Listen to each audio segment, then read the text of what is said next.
Welcome back guys. आपका स्वागत अपनी एग्जाम अड्डा में, बहुत बहुत स्वागत। और खेद इस बात का है कि आपको वीडियो एक दिन डिले हो गई, उसके लिए हमें बहुत खेद है। तो गाइस, वन वर्ड से रिलेटेड जो आपके एग्जाम में बहुत इंपॉर्टेंट होने वाले वन वर्ड, उनसे रिलेटेड आज हम आपको एक कंटेंट प्रोवाइड करवा रहे हैं। तो आइए चलिए शुरू करते हैं। तो फर्स्ट ऑफ ऑल, आप जैसे देख रहे हैं कि इसमें आप देख रहे हैं, तो जैसे आपका क्वेश्चन आएगा, क्वेश्चन में आपको जो आपको सबसे पहले जो मिलेगा, तो वहाँ पे क्वेश्चन इस टाइप का आपको मिलेगा जो आप देख रहे हैं। ए person who does not believe in the existence of God. तो आपको इस क्वेश्चन को समझना है कि क्वेश्चन कह क्या रहा है एक्चुअली। तो आप जब इस चीज़ को समझ जाएंगे कि ये क्वेश्चन क्या कह रहा है, तब जाके आप उसको आंसर भी कर पाएंगे। ठीक है, आप रटना नहीं है, रटने से नहीं हो पाएगा। तो आपको ये समझना है कि क्वेश्चन ने क्या कहा। ए person who does not believe in the existence of God. एक आदमी, एक ऐसा आदमी जो भगवान के अस्तित्व में विश्वास ही नहीं करता है, तो उसको क्या कहते हैं। तो ये आपको इसको एक एक तरीके से आपको सोचना है कि ये क्या क्वेश्चन था, कि जो आदमी भगवान में विश्वास ना करे उसको क्या कहते हैं। तो दैट्स कॉल्ड नास्तिक। वो नास्तिक होता है। तो अब उसको अंग्रेजी में क्या कहते हैं, उसको कहते हैं एथिस्ट। अंग्रेजी में उसको एथिस्ट कहते हैं, हिंदी में हो गया नास्तिक, जो भगवान में विश्वास ना करे, एग्जिस्टेंस ऑफ गॉड, भगवान के अस्तित्व में डज नॉट बिलीव, नहीं विश्वास करता है, वो व्यक्ति क्या होता है, नास्तिक होता है। इंग्लिश में उसको कहेंगे आप एथिस्ट। अगर सिमिलरली आपने एक पढ़ लिया, तो आप इसका आप ऐसे भी पढ़ सकते हैं। क्वेश्चन कोई ज़रूरी नहीं है कि सेम ऐसा आएगा, लेकिन आप इसका सेंस समझ सकते हैं, क्योंकि सेम सेंटेंस आपको कोई ज़रूरी नहीं है कि वहाँ पे मिले, कुछ आगे पीछे भी वो कर सकता है, लेकिन आपको ये सेंस समझना है और वो आपके ऑप्शंस में आपको देखना है। काफ़ी बार आप जैसे भूल जाते हैं कि यार क्या है, तो आपको मान लीजिए 3 ऑप्शन का पता चल जाए कि यार इनका मतलब तो ये होता है, तो आप चौथा आंसर टिक कर सकते हैं। अगर क्वेश्चन अब ये भी हो सकता है, इसमें क्वेश्चन ये भी आ सकता है कि ए person who believes in the existence of God. ये भी हो सकता है कि आदमी जो, ए पर्सन हु, अब ये हटा दे, मान लीजिए ये हटा दिया जाए आपको। तो ए पर्सन हु बिलीव्स, आप एरर भी ठीक करते चले, ये बिलीव है, बिलीव क्योंकि सिंगुलर है, सिंगुलर इधर है, बिलीव्स, बिलीव नहीं आएगा, बिलीव्स आएगा, बिकॉज ये हमने डज नॉट हटा दिया है। ये नेगेटिव सेंटेंस बनाना था, इस वजह से डज नॉट आ गया था, इसलिए बिलीव इधर था, अदरवाइज ये हट जाता है यहाँ से। तो अब आप जैसे ये आ गया, ए person who, a person, A person who, अब ये हटा दिया, believes in the existence of God. ऐसा एक आदमी जो भगवान के अस्तित्व में विश्वास करता है, वो क्या कहलाता है, तो वो कहलाएगा, अब आपको ये नास्तिक तो कहलाएगा नहीं वो, तो वो ऑब्वियसली आस्तिक कहलाएगा, तो वो होगा आस्तिक। तो आस्तिक का क्या होगा, अब जैसे एथिस्ट है, इसका मतलब होता है नास्तिक होता है, एथिस्ट का मतलब होता है नास्तिक, तो आस्तिक होता है थीस्ट। तो आपको सिर्फ ये इरेज कर देना है, ओके। तो बन जाता है theist.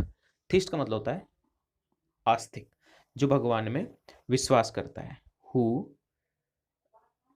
Believes in the existence of God, ये सिर्फ उसमें नहीं होगा, तो आपका सिर्फ थीस्ट बन जाएगा। तो आपके दो यहाँ पर सेंटेंस, दो वन वर्ड का आपने यहाँ पे अभ्यास किया, ठीक है। तो ये हुआ आपका। नेक्स्ट है गवर्नमेंट। नेक्स्ट,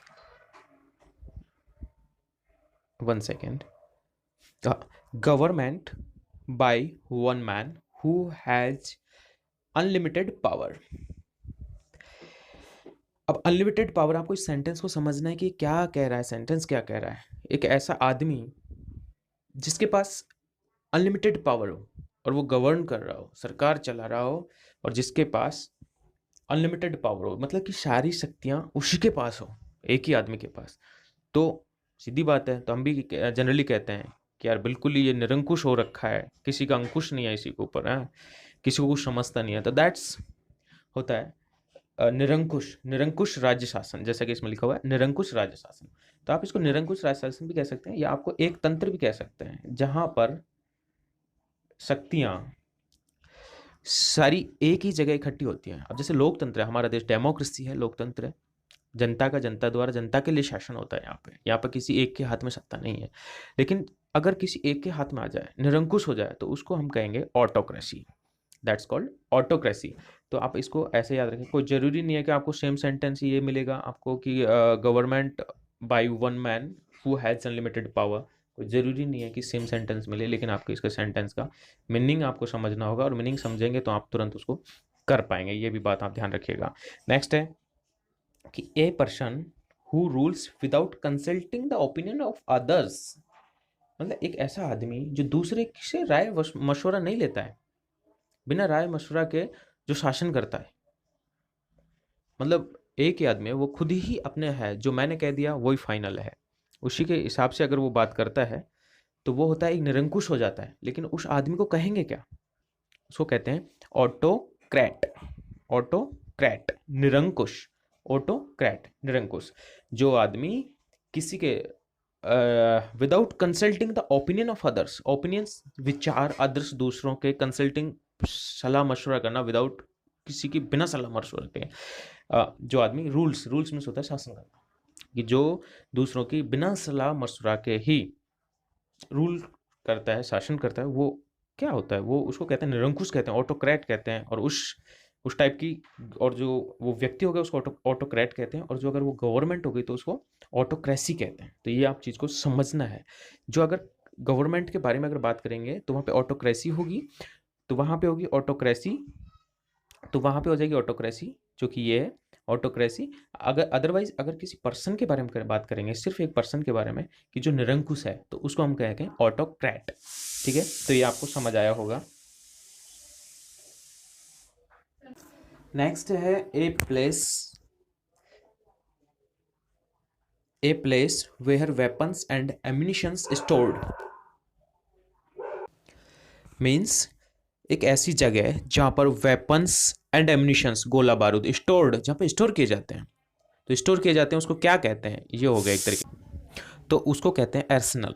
आर्सेनल मतलब शस्त्रागार, जहाँ पर शस्त्र जहाँ रखे जाते हैं उसको शस्त्रागार कहते हैं, उसको हथियार घर कहते हैं। Next guys, a story in which ideas are symbolised as pupil. एक story, a story in which ideas are symbolised as pupil. Ideas, विचारों को, एक ऐसी कहानी जिसमें विचारों को सिंबलाइज्ड किया जाता है, मतलब दर्शाया जाता है एज ए प्यूपिल, लोगों की तरह। ऐसे विचार जो लोगों की तरह दर्शाए जाते हैं उसको क्या कहते हैं? तो एलिगोरी उसको हम कहते हैं, हिंदी में उसको रूपक कहते हैं। तो ये आप उसका एक सेंटेंस है, तो इसको आप समझने की कोशिश करेंगे, जिसमें लोगों को, जिसके आइडियाज़ को लोगों के रूप में प्रदर्शित किया जाता है, दैट्स कॉल्ड एलिगोरी। तो ये आप याद रखें कि वो एलिगोरी कहा जाता है। तो नेक्स्ट है, और आपसे एक रिक्वेस्ट है, अगर आपको लगता है कि बोरिंग हो रही है, वीडियो लंबी हो रही है, तो मैं आज आपको बता देता हूँ कि पहली बार मैं आपको ये वीडियो रिकॉर्ड कर रहा हूँ। जो पहले आप जिनकी वीडियो सुनते थे उनकी अलग बात थी, हो सकता है कि वो मेरे से बहुत अच्छा रिकॉर्ड करते होंगे, लेकिन मैं आज इस फॉर्म में पहली बार आपको बता रहा हूँ। तो मैं आपको एक तरीके से आपके बिल्कुल पहुंचने की कोशिश कर रहा हूं, कि मैं वो बताना चाहता हूं जो मुझे टच करता है, मेरे हार्ट को जो चीज़ें टच करती हैं, तो वो उस टाइप के कि आपको पेपर में कैसे सोचना है, उस सोच को मैं आपकी डेवलप करना चाहता हूं। तो इसलिए हो सकता है कि ये वीडियो थोड़ा लंबा खींच रही है। अगर वीडियो आपको लंबा लगता है तो आप कमेंट्स में बता दीजिए कि अगली बार आपको किस टाइप से आपको रिकॉर्ड करना है, तो वो हम आपको रिकॉर्ड कराएंगे। अदरवाइज आपको स्पीड में भी आप इसको चला सकते हैं। तो ये एलिगोरी हो गया कि story in which ideas are symbolised as a pupil, एक लोगों की तरह विचारों को एक लोग के रूप में जो दर्शाया जाता है। Next one is a government run by the nobility और the rich and the elite peoples. एक ऐसी सरकार जो नोबिलिटी और द रिच पीपल्स जो होते हैं, जो रिच होते हैं, अमीर होते हैं, प्रबुद्ध वर्ग के जो लोग होते हैं, उनके द्वारा एलाइट, अभिजात वर्ग, जो हाईली क्लास होते हैं, हाई क्लास वाले लोग होते हैं ना, जैसे हम कहते हैं मिडिल क्लास, हाई क्लास, तो अपर क्लास वाले जो लोग होते हैं, उनके द्वारा जो गवर्नमेंट रन की जाती है उसको क्या कहते हैं? उसको कहते हैं एरिस्टोक्रेसी। उसको कहते हैं एरिस्टोक्रेसी। ये विषहर है, आपको दिख रहा है विषहर। अगर आपको ये नहीं करना है तो आप ये जो मैंने कहा एलाइट पीपल्स मीन्स होता है अभिजात वर्ग के लोग, मतलब अपर क्लास के लोग। तो आप विषहर की जगह आप इसको आप ऐसे कर सकते हैं, अभिजात अभिजात, अभिजात जो वर्ड होता है, तो एरिस्टोक्रेसी उसको कहते हैं अभिजात वर्ग के लोगों का शासन, ठीक है, अभिजात वर्ग के लोगों का शासन, तो उसको हम एरिस्टोक्रेसी कहते हैं। नेक्स्ट है a life story of a person written by self. A life story, एक खुद की जीवनी जो एक व्यक्ति द्वारा रिटर्न लिखी जाती है बाय सेल्फ, खुद के द्वारा एक लाइफ स्टोरी जो एक व्यक्ति खुद लिखता है, तो उसको कहते हैं, खुद लिखता है अपनी कथा खुद लिखता है, तो उसको कहते हैं आत्मकथा, तो उसको कहते हैं ऑटोबायोग्राफी। ओके, ऑटोबायोग्राफी, और ये आपको मोस्टली सिमिलर ही मिलेगा आपको जहां भी मिलेगा, और ये बहुत ही आ, हो सकता है इंपॉर्टेंट भी, मुझे लगता है कि यार हो सकता है यार ये वाला, ठीक है, तो ये आपका हो जाता है। नेक्स्ट है लार्ज केज, लार्ज केज और बिल्डिंग फॉर कीपिंग बर्ड्स, मतलब कि पक्षियों को रखने के लिए, पक्षियों को जहाँ रखने के लिए एक बिल्डिंग टाइप का या फिर एक बड़ा पिंजरा हम जिसको कह सकते हैं, उसको क्या कहते हैं, इस टाइप का कुछ भी अगर हो तो सेंटेंस आप उसको समझने की कोशिश जरूर करेंगे। मैं समझता हूँ कि आप ये समझ रहे होंगे कि मैं क्या कहना चाहता हूँ, क्योंकि कोई जरूरी नहीं है कि ये सेंटेंस जो है ये आपको सिमिलर ही वहां पे मिले, नहीं, कोई जरूरी नहीं है कि आपको सिमिलर नहीं मिलेगा, लेकिन इसके लिए जो वर्ड है एवियरी है, एवियरी वो आपको जरूर मिलेगा। एवियरी मीन्स होता है पक्षीशाला, जहाँ पे पक्षियों को रखा जाता है, तो आप ये हो सकता है। Next one is loss of ability to feel pain while still conscious। Loss of ability to feel pain while still conscious, मतलब loss of ability to feel pain, understand what is being saying, कि loss of ability to feel pain मतलब pain को feel करने की ability जो होती है उसका लॉस होना, ठीक है, वाइल जबकि स्टिल कॉन्शियस, जबकि आदमी है वो कॉन्शियस है, मीन्स सचेत है, मतलब वो होश में है, होश में है उसके बावजूद भी दर्द को फील करने की जो एबिलिटी होती है, सामर्थ्यता होती है, उसका लॉस हो रहा है, इसका मतलब उसका ह्रास हो रहा है, तो उसको क्या कहेंगे, तो उसको एनाल्जेसिया कहेंगे, उसको एनाल्जेसिया कहते हैं। तो ये बीमारी भी हो सकती है किसी को कि उसको होश है, खूब है, जैसे होश में बैठा है, लेकिन उसको दर्द है वो फील नहीं हो रहा, फील नहीं हो रहा, जो उसका ये फील नहीं हो रहा, तो इसका ह्रास हो चुका है, तो वो होता है एनाल्जेसिया, एनाल्जेसिया उसको बोलेंगे। तो आप पीड़ा हर हिंदी में बोल सकते हैं, लेकिन आप एनाल्जेसिया, मैं तो कहता हूँ कि हिंदी के वर्ड आप कम याद रखो, आप उसको सिर्फ उसका हिंदी सेंटेंस आप उसको हिंदी में याद रखो कि ये कहना क्या चाह रहा है, और उसका मीनिंग आप उसको एनाल्जेसिया ही याद रखो, पीड़ा हर नहीं करना, क्योंकि आप पीड़ा हर तो आपके हिंदी में बहुत जल्दी याद रह जाएगा, लेकिन आप उसको अंग्रेजी में समझ नहीं पाएंगे कि यार पीड़ा तो है लेकिन वो अंग्रेजी में उसका मीनिंग क्या है, तो इसलिए आप loss of ability to feel pain while still conscious, होश में होने के बावजूद भी अगर आपको पेन फील नहीं हो रहा है तो इसकी जो एबिलिटी लॉस हो चुकी है आपकी, तो उसको एनाल्जेसिया आपको कहेंगे। Next is a person who thinks unselfishly for others, एक आदमी जो अनसेल्फिशी, स्वार्थ नहीं निस्वार्थ, थिंक सोचता है, फॉर अदर्स दूसरों के लिए, दूसरों के लिए जो निस्वार्थ भाव से जो सोचता है उसको क्या कहते हैं, निस्वार्थी, परोपकारी वगैरह वगैरह, कुछ भी कह सकते हैं हिंदी में, लेकिन इंग्लिश का एक ही वर्ड है एल्ट्रुइस्ट, एल्ट्रुइस्ट, तो आप इसको याद रखें एल्ट्रुइस्ट। बहुत इंपॉर्टेंट सी ये सारी चीजें यहाँ पे हैं जिनको हम आपको यहाँ डिस्कस कर रहे हैं, सारी इंपॉर्टेंट है, ये आप जरूर ध्यान रखिएगा। Next is the absence of government in a country, the absence of government in a country, आप सोचिए कि अगर किसी देश में सरकार का कोई शासन ही नहीं बसता है, मान लीजिए, मतलब तो सरकार का शासन नहीं बचेगा तो अराजकता हो जाएगी, तो the absence of government in a country, किसी देश में सरकार की अनुपस्थिति, एब्सेंस, इसका मतलब ये नहीं कि आज अटेंडेंस लगाई नहीं लगाई वो वाला नहीं, एब्सेंस मतलब उसका शासन अगर सही ढंग से अगर नहीं चल पा रहा है, गवर्नमेंट शासन किसी देश में अगर ढंग से नहीं कर पा रही है, तो उसको कहते हैं अराजक, और अराजक का मतलब अनार्की, अनार्की अराजकता। ओके, ये हो गया। Next is objects having life in them, objects having life in them, देखिए पहले इसका हिंदी समझिए क्या है, ऑब्जेक्ट्स चीजें, ऑब्जेक्ट्स कहते हैं चीजों को, हैविंग लाइफ जिनमें जीवन होता है, ठीक है, objects having life in them, ऐसी वस्तुएं जिनमें जीवन होता है, तो उसको क्या कहेंगे, तो उसको हम कहेंगे, उसको एक तरीके से कहते हैं कि हम किसी चीज को किसको प्राप्त कर सकते हैं, जो हमें जिसमें जीवन है उसको हम प्राप्त कर सकते हैं, प्राप्य है वो प्राप्त करने योग्य, एक्सेस करने वाली, हम उस तक पहुंच सकते हैं, तो इसको कहते हैं accessible.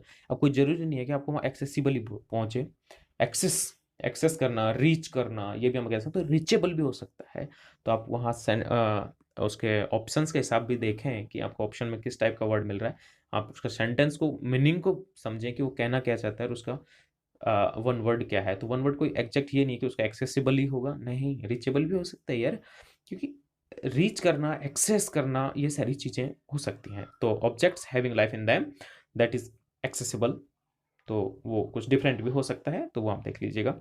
Next one is that that can be heard, that can be heard, जिसे सुना जा सके, that can be heard, heard means here means सुनना होता है, तो दैट कैन बी हियर्ड जिसे सुना जा सकता है वो क्या होता है, तो सुनने योग्य होता है, तो सुनने योग्य तो इसके इंग्लिश में क्या कहते हैं, ऑडिएबल, ऑडिएबल, ओके, तो दैट्स कॉल्ड ऑडिएबल, तो जिसको सुना जा सके, that can be heard, that's called audible, audible सुना जा सके, ठीक है। Next, A person, a person was chosen or appointed by parties in controversy to decide their differences.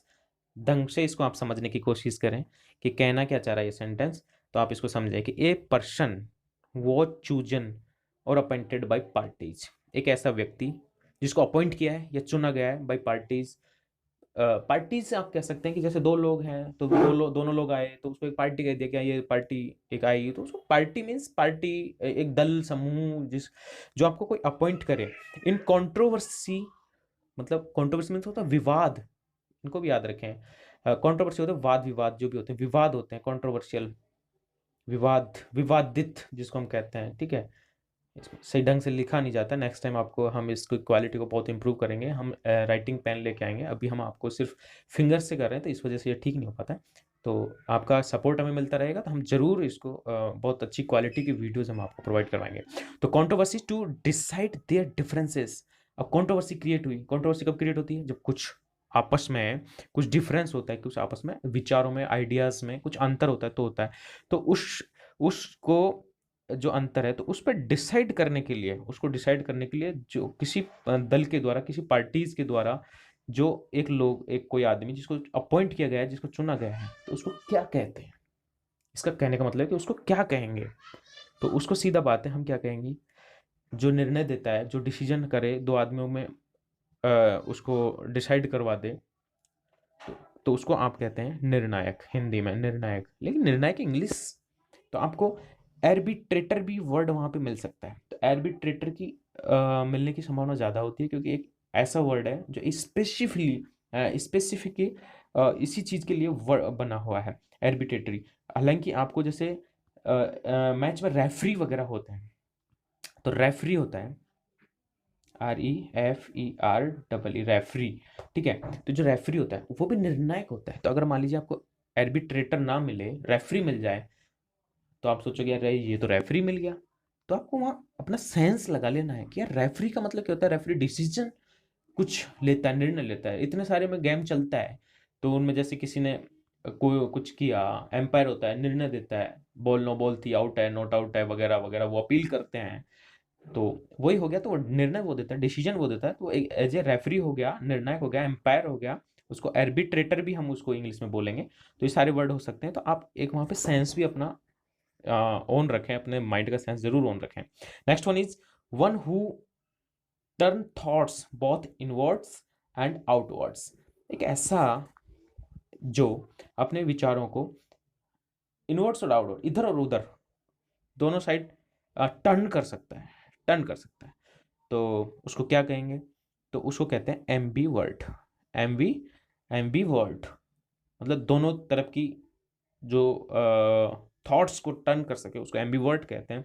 जैसे हम कहते हैं कि एक मेंढक होता है, जल में भी चल सकता है, थल में भी चल सकता है, इसलिए उसको कहते हैं उभयचर बोल सकते हैं उसको हम, तो इसीलिए इसमें जो है कि हिंदी वर्ड यहाँ पे यूज किया गया है उभयमुखी है, लेकिन आपको उभयमुखी हिंदी वर्ड याद ही नहीं करना है, सीधा आपको इंग्लिश ही याद करना है, एम्बीवर्टर, एम्बीवर्ट, सॉरी एम्बीवर्ट आपको याद करना है, लेकिन आपको ये माइंड में बैठाना है कि एम्बीवर्ट होता क्या है, कि one who turn thought both inward and outwards, तो इधर उधर जो अपने थॉट्स को बदल से टर्न करा देता है, उसको कहते हैं एम्बीवर्ट। अब आपको वहाँ पे सेंटेंस कुछ आ सकता है, लेकिन एग्जैक्ट कोई जरूरी नहीं है कि यही सेम सेंटेंस है, मैं बार बार आपको इसी चीज़ को बता रहा हूँ, सेंटेंस अलग भी आ सकता है, तो उसको आप जरूर ध्यान रखें कि सेंटेंस क्या है, तो उसका सेंस समझ के आप इस चीज़ को जरूर देखें।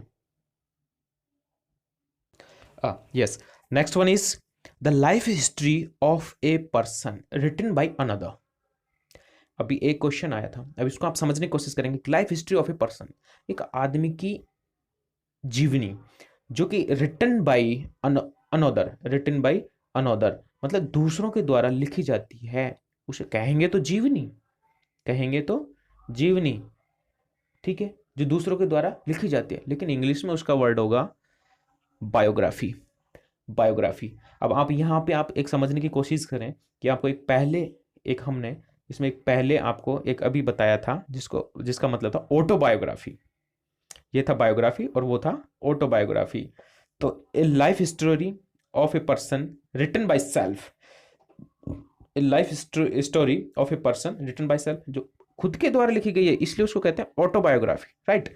अगर ये खुद के द्वारा ना लिख के इसको कहते थे कि a life story of a person written by others, okay, others, तो इसको फिर ऑटो नहीं कहते, उसको सिर्फ कहते हैं बायोग्राफी, सिर्फ बायोग्राफी, समझे। तो ये चीज़ आपको इस टाइप से आपको ज़रूर ये ध्यान रखने होते हैं कि ये कैसे है क्या है, तो इस चीज़ को समझने की कोशिश करें, ठीक है। Next one is one can not पे ऑफ हिज डेट, इसको DEBT होता है, इसको डेट बोलते हैं, इसमें जो बी है ये साइलेंट होता है। डेट, डेट मीन्स होता है कर्जा, एक तरीके का, जो कर्जा कैनॉट पे ऑफ, जो अपना कर्जा चुका ना पाए, उसको क्या कहते हैं, उसको दो वर्ड के आपको वहां पे मिल सकते हैं। हिंदी में एक है, जैसे दिवाली निकल गया, दिवाली आउट हो गया, इसका दिवाला वो हो गया, लेकिन इंग्लिश में आपको मिलेगा तो बैंकक्रप्ट, बैंकक्रप्ट या इंसॉल्वेंट, ये आपको दोनों में से मिल सकते हैं, बैंकक्रप्ट या इंसॉल्वेंट। तो इनको आप याद रखिएगा, बहुत इंपॉर्टेंट है, क्योंकि आजकल बहुत दिवालिये लोग हो रहे हैं और भाग भाग के देश को छोड़ के जा रहे हैं, तो इसलिए बैंकक्रप्ट उनको बोलते हैं, इंसॉल्वेंट कहते हैं, बैंकक्रप्ट ज़्यादा बोलते हैं,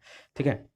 next one is a person attach to any opinion system और पार्टी, एक ऐसा व्यक्ति जो दूसरों के विचार या सिस्टम से या किसी दल से जुड़ा हो और बिल्कुल अटैच हो, बिल्कुल अटैच हो, उसको कहते हैं बिगैट, बिगैट, बिगैट धर्मांध। बस कहते हैं ना कि यार ये तो बिल्कुल अंधा होके और ये सब कुछ कर रहा है, बस वो अपने उसने विचार फॉलो कर लिए चाहे कुछ भी कहे, तो धर्मांध हो गया एक तरीके से। तो इसके लिए धर्मांध वर्ड धर्म से रिलेटेड नहीं है कि धर्म से रिलेटेड हो, एक बोलते हैं कि धर्मांध मीन्स, जैसे मैं किसी को विचारों में फॉलो करता हूँ कि मुझे इसके जैसे मैं मान लीजिए कि किसी भी प्लेयर को फॉलो कर रहा हूँ कि यार कोहली है या रोहित शर्मा है जो मेरा बेस्ट है, चाहे वो कुछ भी करे, अगर उसने कोई मिस्टेक करी, किसी को रन आउट करवा दिया, तो नहीं कहना नहीं इसकी मिस्टेक थी नहीं, उसी की है, मतलब मैं उस धर्मांध हूँ, मैं उसको बिल्कुल अंधा हो रखा हूँ, मुझे उसकी गलती दिखेगी नहीं, दैट्स कॉल्ड बिगैट। तो आप इसको याद रखें, ये बिगैट है, आजकल बहुत चल रहा है, तो इसलिए ये इंपॉर्टेंट हो सकता है, क्योंकि बहुत सारे लोग हैं किसी भी पार्टी का करेंगे तो बिल्कुल चाहे उसमें उसका क्रिटिसिज्म नहीं करेंगे कि इसमें क्या था, उसको अगर फॉलो करते हैं तो वो ऑब्वियसली, अगर हम किसी को फॉलो करते हैं तो हम बिल्कुल उसको विश्वास करके करते हैं, तो उसको धर्मांध भी हम कह सकते हैं। तो next one is one who is well versed in the knowledge of plants, plants पौधों की नॉलेज, ज्ञान, वेल वर्स्ड बहुत अच्छी, जिसको पौधों की बहुत अच्छी ज्ञान नॉलेज जो होती है उसको क्या कहते हैं, उसको कहते हैं बॉटनिस्ट, उसको कहेंगे बॉटनिस्ट, बॉटनिस्ट वनस्पति वैज्ञानिक, बॉटनिस्ट, ठीक है, तो वो हो गया botanist. Next one is a government in which all power is controlled by the official. अब आप इसको देखिए कि एक ऐसी सरकार जिसकी जो सारी पावर है वो कंट्रोल्ड है, जो नियंत्रित है बाय ऑफिशियल्स, ऑफिशियल्स अधिकारियों के द्वारा, अधिकारी जिसको कंट्रोल करते हो सारी, जहाँ पे अधिकारियों की ही चलती हो, उसको कहते हैं ब्यूरोक्रेसी, वहाँ पे नौकरशाही हावी होती है, तो उसको कहते हैं ब्यूरोक्रेसी, ठीक है। Next one is guys a vain boasting fellows, means होता है एक वैन मीन्स व्यर्थ बकवास, बोस्टिंग फेलोज जो डींग मारता है, डींग हाँकते हैं, इस टाइप के लोगों को आप क्या है उनको कहते हैं braggart. Next one is next is occurring, occurring every 2 years, जो प्रत्येक 2 साल में, प्रत्येक 2 साल में जो होता है उसको क्या कहते हैं, उसको कहते हैं, जैसे 1 वर्ष में होता है उसको 1 वर्षीय, 2 साल में होते हैं उसको द्विवर्षीय कहते हैं, लेकिन इंग्लिश में क्या कहते हैं, इंग्लिश में कहते हैं बाइनियल, बाइनियल। तो बाइनियल आप जैसे आपने सुना होगा एक, अरे एक कहते हैं कि बाइलैटरल ट्रीटीज, बाइलैटरल ट्रीटीज द्विपक्षीय, बाइलैटरल द्विपक्षीय वार्ता संधि वगैरह, ये तो बाइलैटरल, बाइट्रिटिस, बाइनियल, तो ये इस टाइप से आप इसको याद रखें। तो बाइनियल होता है जो ओकरिंग एवरी 2 ईयर्स, जो प्रत्येक 2 वर्ष में होने वाला होता है, उसको बाइनियल आपको हम बोलेंगे। नेक्स्ट वन इज, वीडियो बहुत लंबी हो चुकी है इसलिए गाइज इसके लिए बहुत खेद है, लेकिन मुझे लगा कि मुझे इसी टाइप से आपको बताना चाहिए कि आपको कैसे आप उसको कैच कर पाएँ, तो इसलिए मैं आपको ये बता रहा हूँ आपको इतने डिटेल से। बाकी आप स्किप कर करके भी आप देख सकते हैं, जो भी आपको अच्छा उचित लगे उस टाइप से आप देख सकते हैं, बोर फील ना करें। Next one is an animal with 2 feet, एक ऐसा जानवर जिसके 2 पैर होते हों, 2 पैर वाला जानवर, उसको कहते हैं biped. Biped, animal with 2 feets, biped, ठीक है। Next one is the state of having 2 wifes और husband at a time. The state of having 2 wives at a time, इसका क्या मतलब है? इसका मतलब यह है कि ऐसा ऐसा स्टेट, स्टेट मीन्स यहाँ पे कि state like Delhi, Rajasthan, UP वगैरह, ये स्टेट नहीं, स्टेट एक जगह है, ऐसी स्थान जहाँ पे 2 वाइफ्स या 2 हस्बैंड, तो ऑब्वियसली मतलब औरत है वो 2 पति रख सकती हो, या आदमी है वो 2 वाइफ्स रख सकते हो, ऐसा जहाँ पे प्रथा हो उसको क्या कहते हैं? जहाँ पे 2 पत्नीवाद, द्विपत्नीवाद हो, तो वह उसको कहते हैं बिगैमी। बिगैमी, बिगैमी, 2 पत्नीवाद। अब इसमें 2 पत्नीवाद का मतलब ये नहीं हो जाएगा कि मान लीजिए उसमें यही आ जाए कि the state of having 2 wives at a time, तो आप इसमें तो कर दोगे कि 2 पत्नीवाद है जी, बिगैमी है। बट अगर क्वेश्चन ये कन्वर्ट होकर आ जाए कि the state of having 2 husband at a time, तो उसको आप क्या कहोगे? आप सोचोगे यार वाइफ्स के लिए तो बिगैमी था, द्विपत्नीवाद था, बट हस्बैंड के लिए क्या होगा? तो ये द्विपत्नीत्ववाद है, तो इसको हस्बैंड के लिए भी आप यूज करेंगे ये वर्ड को लिए, और वाइफ के लिए भी यूज करेंगे। तो इस प्रकार से गाइज आपको बिगैमी आप इन दोनों में से देख लीजिएगा, या तो वाइफ्स की जगह हस्बैंड भी आ सकता है लिखा हुआ, तो आप ये भी एक बार चेक कर लीजिएगा। तो आज की वीडियो हमारी यहीं पे समाप्त होती है गाइज, और आज का ये था। आपको कैसा लगा ये आप वीडियो में कमेंट करके कमेंट सेक्शन में ज़रूर बताइएगा, और मैं ऐसी वीडियो आपको डेली मैं आपको वादा करता हूँ कि अगर कोई इमरजेंसी नहीं हो तो मैं आपको लाता रहूँगा। आप अगर आपने चैनल को सब्सक्राइब नहीं किया तो आप चैनल ज़रूर सब्सक्राइब कर लीजिएगा। इंग्लिश की वीडियो कैसी लगी आपको कमेंट में आपको बताना है, और आपको किस टाइप का वीडियो चाहिए। अगर आपको बोरिंग लग रहा है, ज़्यादा बड़ा लग रहा है, आप ये सोच रहे हो कि यार 24 वर्ड हमने याद किए लेकिन उसके लिए हमने 24 मिनट खर्च कर दिए, तो आप इसको भी आप मेरे को बता दें कमेंट करके, तो मैं उस हिसाब से वीडियो मैं उसमें बनाऊँगा।